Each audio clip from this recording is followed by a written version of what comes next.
오늘은 무엇이 보입니까? 라는 제목의 말씀 우리가 함께 나누겠습니다. 여러분은요, 어떤 사건이 일어났을 때 무엇을 먼저 보십니까? 너무 막연한 질문이죠.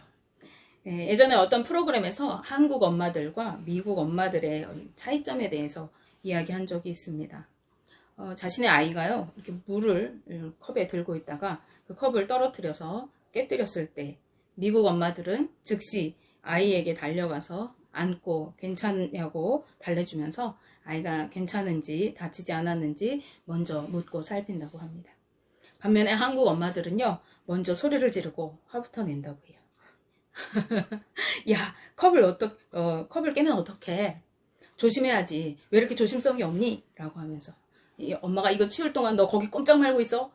이렇게 이야기하면서 그 모든 컵 깨진 것들, 물 엎어진 것들 이렇게 정리하고 난 후에 아이가 괜찮은지 그제서야 이렇게 살핀다고 해요. 이 두 가지 반응의 차이는 무엇일까요?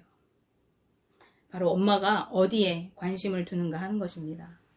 무엇이 먼저 엄마의 눈에 보이는가 하는 것입니다. 아이가 먼저 보이고 걱정되는 엄마는 놀라고 당황해하고 있는 그 아이를 먼저 안고 달래주고 나서 어질러진 집안을 치우게 되어집니다. 그렇지 않고 깨진 컵과 바닥에 한가득 엎질러진 이 문제가 먼저 보이는 엄마는요, 그것들을 다 치우고 난 후에야 아이를 안심시키고 달래주는 것입니다. 여러분은 어떻습니까? 무엇이 먼저 보이십니까?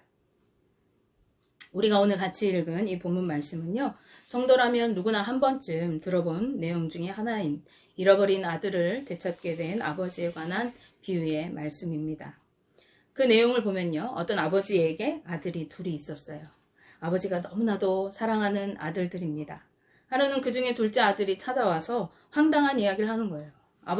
아버지가 돌아가시면 재산을 이렇게 물려주게 될 텐데 나에게 물려줄 재산을 좀 미리 주세요 라고 이야기하는 거예요. 이 말도 안 되는 제안에 아버지는 아들들에게 살림을 나누어 주었습니다. 그런데 재산을 물려받고 난 이 둘째 아들이 며칠 있다가 자신의 모든 재산을 다 청산해가지고 먼 나라에 가서 살게 되어집니다. 이민을 가버린 거예요. 그것도 잘 사는 것이 아니라 그 나라에서 허랑방탕하게 살면서 자신이 가지고 갔던 그 재산을 모두 낭비하면서 살았습니다. 얼마간은 돈도 마음대로 쓰고 아주 기분 좋게 살았을 거예요. 곁에 사람들도 돈을 잘 쓰는 사람 곁에는 항상 사람이 꼬이게 되어 있거든요. 사람들도 곁에 많이 있었기 때문에 아주 재미있게 이렇게 생활했을 거예요. 그런데 그런 생활이 오래가지 못했습니다. 이제 돈이 다 떨어지고 그러니까 사람들도 모두 떠나가게 되면서 그때부터 궁핍한 삶이 시작되게 됩니다. 먹을 것도 제대로 얻게 되었어요. 그래서 이 아들은 그 나라에 있는 사람에게 붙어 살기로 합니다. 그 사람 밑에 가서 일을 하면서 먹고 살려고 하는 거죠. 근데 그 주인이 이 아들을 들에서 돼지 키우는 일을 하도록 이렇게 시킵니다. 아버지 집에 있을 때에는 귀하고 사랑받는 아들이었는데 이제 냄새나는 돼지들과 들에서 함께 먹고 자면서 생활해야 했습니다. 또 제대로 먹을 것도 없어서 늘 배가 고팠어요. 너무나 배가 고파서 돼지들이 먹는 쥐엄 열매를 좀 먹어보고 그래서 배고픔을 달래보려고 했지만 그마저도 이 아들에게 주는 사람이 없었습니다. 얼마나 서럽고 비참한지 모르겠습니다. 이 아들은 생각합니다. 우리 아버지 집에는 양식이 풍족히 먹으면서 일하는 일꾼들이 얼마나 많은데 아들인 나는 이 먼 곳에서 굶어 죽겠구나. 내가 염치 없지만 차라리 우리 아버지 집에 돌아가서 아버지께 사죄하고 품꾼처럼 지내더라도 내가 배불리 먹고 사는 것이 더 낫겠다. 이렇게 생각한 아들은요, 마침내 결심을 하게 되고 아버지 집으로 돌아갑니다. 어떻게 말해야 되지? 어떻게 아버지에게 나아가야 되지? 받아주시기를 원하는데 받아주실까? 이런 많은 생각들을 하면서 이제 아버지 집으로 터덜터덜 가고 있을 그때에 멀리서 미리부터 아들을 알아본 아버지는 측은하고 안쓰러운 마음에 달려나와서 울면서 목을 안고 입을 맞추었습니다. 어서 오라고 잘 왔다고 등을 토닥여주면서 힘껏 안아주었습니다. 아들이 아버지 내가 잘못했습니다. 나를 다시 받아주시면 이제는 내가 아들이 아니라 품꾼처럼 아버지 집에서 살겠습니다. 라고 이렇게 말하였지만 아버지는 아들의 이 말을 들리지 않았어요. 왜냐하면 아들을 다시 찾은 그 기쁨에 너무 흥분되어 있었기 때문에 그렇습니다. 그래서 이 아버지는 오히려 종들을 시켜서 집에서 가장 좋은 옷을 꺼내다가 입혀주라고, 그리고 손에 가락지를 끼우고 신을 신겨주라고 이렇게 명합니다. 그리고 살찐 송아지를 잡아서 큰 잔치를 베풀었습니다. 그곳에 모인 사람들에게 이것 좀 보라고, 내가 죽은 줄 알았던 사랑하는 아들이 다시 돌아왔다고 이렇게 자랑하면서 잔치에 참여한 사람들과 함께 기뻐하고 즐거워하였습니다. 멀리 떠나서 소식도 없던 이 둘째 아들이 돌아온 이 사건은 온 집안의 기쁨이요 즐거움이 되었습니다. 그런데 이때 마침 들에서 일을 마친 큰아들이 돌아오다가 집이 가까웠는데 자기 집에서 막 춤추고 노래하는 소리들이 막 들려오는 것을 듣게 되어졌어요. 이게 무슨 일일까? 그동안 아들이 떠난 그 슬픔에 아버지가 집에서 웃는 소리 한 번 냈겠어요? 그런데 그런 자기 집에서 춤추고 노래하는 소리가 막 들리는 거죠. 그래서 이제 종 한 사람을 불러다가 야, 집에 무슨 일이 있느냐? 왜 이렇게 집이 소란하냐? 이렇게 물었습니다. 그랬더니 자기 집 나갔던 동생이 건강하게 돌아와서 이제 아버지가 송아지를 잡아서 잔치를 벌이고 있다는 거예요. 그 말을 들은 이 형이 어떻게 해야 되겠어요? 정말 내 동생이 돌아왔냐고 막 기뻐서 집으로 갔어야 되잖아요. 그런데 이 형이 화가 잔뜩 나서 집에 들어가기를 싫어합니다. 억울하고 분한 마음이 들었어요. 큰아들이 밖에 와 있다는 것을 알게 된 아버지가 야, 우리 함께 가서 이 동생이 온 것을 함께 기뻐하고 잔치에 참여하자라고 이렇게 권하였지만은 아버지가 못마땅했던 이 첫째 아들은 아버지에게 화를 내면서 퉁명스럽게 이렇게 말하였습니다. 동생이 집을 나간 사이에 내가 몇 년 동안이나 아버지를 섬기고 아버지 말씀을 어긴 일도 없었는데 나를 칭찬해 주지도 않고 용돈을 줘서 염소 새끼라도 잡아서 친구들하고 네가 좀 즐기라고 나에게 그렇게 하신 적이 없지 않습니까? 그런데 아버지의 살림을 창녀들과 함께 허랑방탕하게 다 써버린 이 아들이 돌아왔다고 살찐 송아지를 잡아서 잔치를 베풀어주는 것이 말이 됩니까? 이렇게 아버지한테 항변하는 거예요.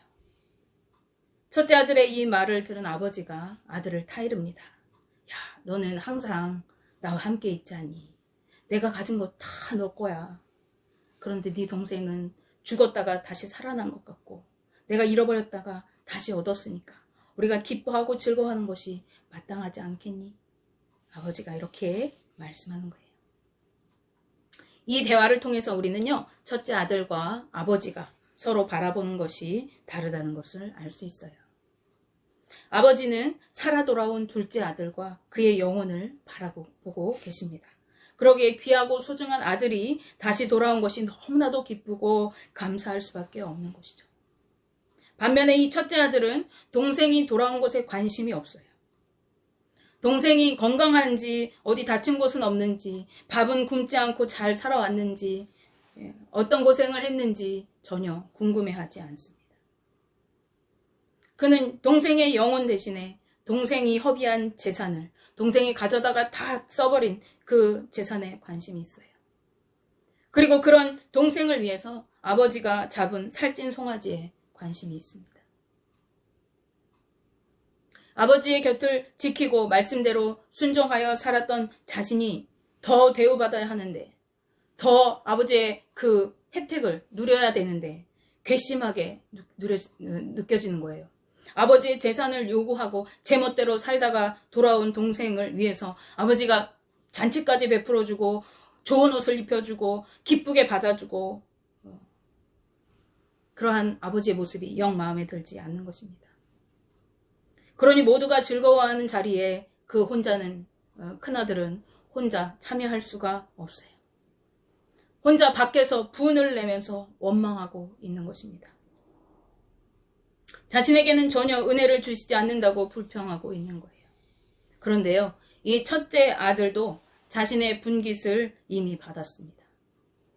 12절 중간절 말씀에 아버지가 그 살림을 각각 나눠주었더니 라고 말씀해요. 둘째 아들에게만 준 것이 아니라 첫째 아들에게도 서로에게 각각 이미 그의 몫을 주었던 것입니다.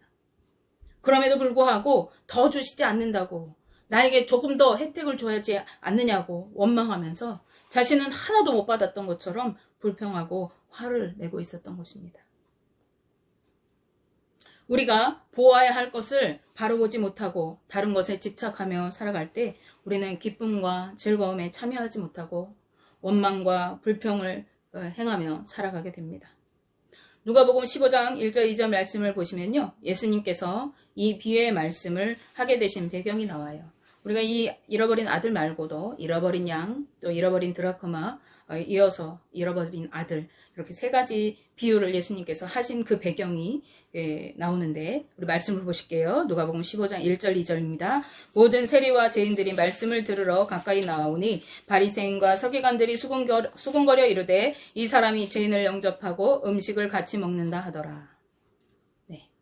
자신들은 옳고 의롭다고 여기고 세리와 죄인들은 부정하고 죽어 마땅한 존재로 여겼던 이 바리새인과 서기관들이 예수님께서 세리와 죄인들과 식사하고 함께 교제하시는 모습을 보고 수군거리고 욕했던 거예요. 바리새인과 서기관들은 예수님께서 말씀하신 첫 번째 아들과 같이 죄의 길을 걷던 이 세리와 죄인들이 예수님께 나오는 것을 보고 그들의 영혼은 바라보지 못했어요. 자기의 의에 빠져서 판단하고 정죄하기에 바빴습니다. 그리고 그들의 영혼을 사랑하시고 구원받기를 원하시는 예수님까지도 비방하고 있었던 거예요. 세리와 죄인들이 자신들과 함께 거주하는 형제요 또한 이웃임에도 불구하고 바리새인과 서기관들의 관심은 그들은 부정하고 자신들은 의롭다는 사실에 집중되어 있었습니다. 그들의 영혼이 구원받고 변화되는 것에는 전혀 관심이 없었어요. 이들은 주님의 뜻을 전혀 알지 못했기 때문에 예수님의 관심은 그 사람이 이전에 얼마나 죄를 지었느냐 안 지었느냐, 그 사람이 유대인이냐 이방인이냐 하는 것에 있는 것이 아님을 알지 못했어요. 예수님의 오직 한 가지 관심은 뭐냐면 그가 지금 주님 앞에 나오느냐 그렇지 않느냐 하는 것입니다. 그의 영혼이 구원받아서 영생을 누리느냐 죄 가운데에서 지옥에 들어가느냐 하는 것이 주님의 관심이었어요. 이런 주님의 마음을 알 때 우리는 한 영혼 한 영혼을 사랑하시는 주님의 마음을 닮아서 상황이 아니라 조건이 아니라 어떤 환경이 아니라 문제가 아니라 사람을 볼 수 있게 돼요. 그 영혼을 바라보게 되는 것입니다. 하나님의 사람이었던 요나는요, 주님께 쓰임받았지만은 하나님의 마음을 알지 못했어요. 그래서 그는 니느웨로 가서 그 땅에 하나님의 심판이 임하였음을 알리고 또 회개하고 돌이키라고 하시는 하나님의 말씀을 전하라고 하시는 하나님의 명령을 들었을 때 다시스로 도망하려고 배를 타고 도망가게 되어집니다. 요나는 그 성에 있는 사람들이 구원을 받느냐 하나님의 심판으로 멸망당하느냐 그것에 별 관심이 없었어요. 오히려 그들은 멸망받아 마땅하다고 여겼을지 모르겠습니다. 하나님께서는 그런 요나를 박넝쿨을 통해서 교훈하시고 니느웨 성 안에 주님이 사랑하시는, 주님이 아끼시는 12만 명이나 되는 영혼들이 있느라고 말씀해 주십니다. 그 영혼들을 사랑하시고 아끼시는 하나님의 마음을 나타내 주신 것입니다. 또 한 사람, 하나님의 사람이었던 다윗은요, 자신을 죽이려고 끈질기게 쫓아다니던 원수 같은 사울을 죽일 절호의 기회를 2번이나 경험하게 됩니다. 그러나 그때에도 다윗은 주님께서 기름 부어 세우신 왕을 죽이는 죄를 짓지 않습니다. 오히려 원수 갚는 것이 주님께 있노라고 선언하고 그 사울의 생명을 살려주게 되는 것이죠. 만약 다윗이 자신의 그 상황에 집중했다면, 자신을 죽이려고 쫓아다니는 그 사울의 그 행위에 집중했다면 원수인 사울을 죽이는 것이 당연한 일처럼 보일 수가 있었을 것입니다. 그렇지만 다윗은 하나님을 경외하였던 자였기 때문에 먼저 하나님의 뜻을 생각했던 것입니다. 우리가 주님의 마음을 바로 알 때에 우리는 상황과 환경과 조건이 아니라 사람을 먼저 보게 됩니다. 다른 사람의 영혼이 먼저 눈에 들어오게 됩니다. 그러나 주님의 마음을 알지 못할 때는요, 다른 것들이 보여지게 됩니다. 옳고 그름을 따지게 되고, 상황과 환경을 보게 되고, 문제를 보게 되고, 물질을 보게 되고, 무슨 일을 했는지 아시냐고, 얼마나 부정한지 좀 보시라고, 저 사람이 어떤 사람인지 아시냐고 계속해서 주님께 참소하게 되어집니다. 여러분은 어떻습니까? 어떤 상황에 놓여질 때에 무엇이 먼저 보이십니까? 문제와 상황과 여건이 눈에 들어오고 불평과 원망과 분노를 쌓아가면서 나는 억울하다고 자신의 신세를 한탄하고 계십니까? 아니면 다른 사람과 그 영혼이 먼저 보이고 그를 불쌍히 여기고 위하여 기도해 주고 계십니까? 주님은 우리가 주님의 사랑 안에 거하면서 서로 사랑하기를 원하십니다. 온 마음과 뜻과 정성을 다해 하나님을 사랑하고 이웃을 자신과 같이 사랑하기를 원하시고 계십니다. 작은 소자라고 할지라도 소중히 대하고 존대하기를 원하십니다. 주님께서 한 영혼을 천하보다 귀하게 여기시기 때문에 우리도 그렇게 살아가야 하는 것이죠. 우리가 하나님을 사랑할 때 우리는 또한 다른 사람을 사랑할 수 있게 되어지는 것입니다. 요한일서 4장 20절 말씀에 누구든지 하나님을 사랑하노라 하고 그 형제를 미워하면 이는 거짓말하는 자니 보는 바 그 형제를 사랑하지 아니하는 자는 보지 못하는 바 하나님을 사랑할 수 없느니라고 말씀합니다.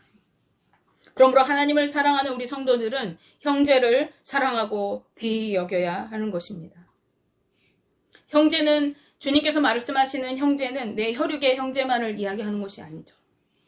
내 주변에 있는 모든 사람을 의미하는 것입니다. 그 사람이 어떠한 사람이든지 어떤 환경에 있는 사람이든지 어떠한 처지에 있든지 그 모두를 사랑해야 하는 것이 우리 성도의 마땅한 삶인 것이죠. 원하기는 저와 우리 성도님들이 눈에 주님이 사랑하시는 영혼들이 먼저 보여지고 그들을 사랑으로 품어줄 수 있는 그러한 삶을 사랑하게 되시기를 주님의 이름으로 축복하며 기도합니다.